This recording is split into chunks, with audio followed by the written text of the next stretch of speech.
Okay, let's have a little unboxing fun. Just got an order from Temu. Okay, let's see. We've got, let's see, first we've got this one, which I cracked open.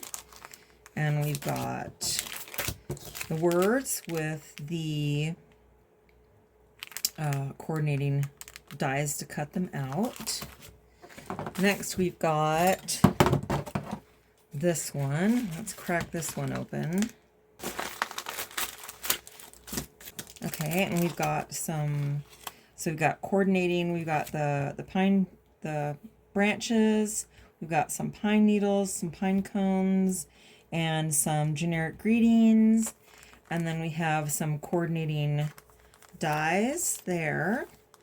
And these nice rectangle border frames. Okay, next we've got this one.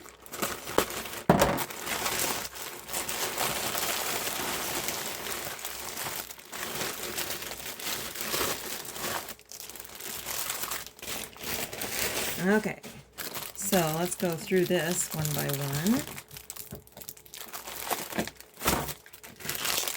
one. Okay, we've got these great art bottles that have like the fine tips on them.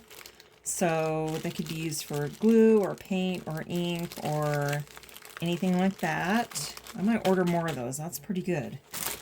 And I've got some, I think these are watercolor brushes, and they are all different gradients and the thicknesses of the brush. So you can do really fine detail work up to bigger work.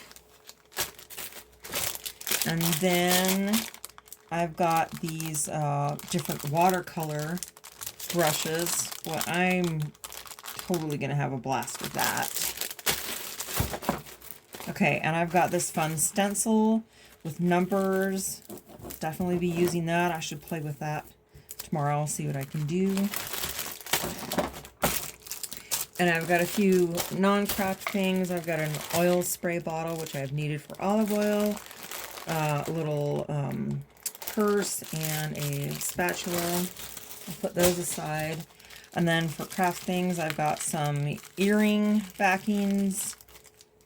Guess that's not craft stuff. And this one is for measuring when you're doing hand embroidery. You put it on your finger and then you measure your stitches for edge embroidery. And then I've got a fun little color wheel. I just thought it'd be fun to have a color wheel and gradients. So that should be fun to use. Okay, and that is my Temu unboxing.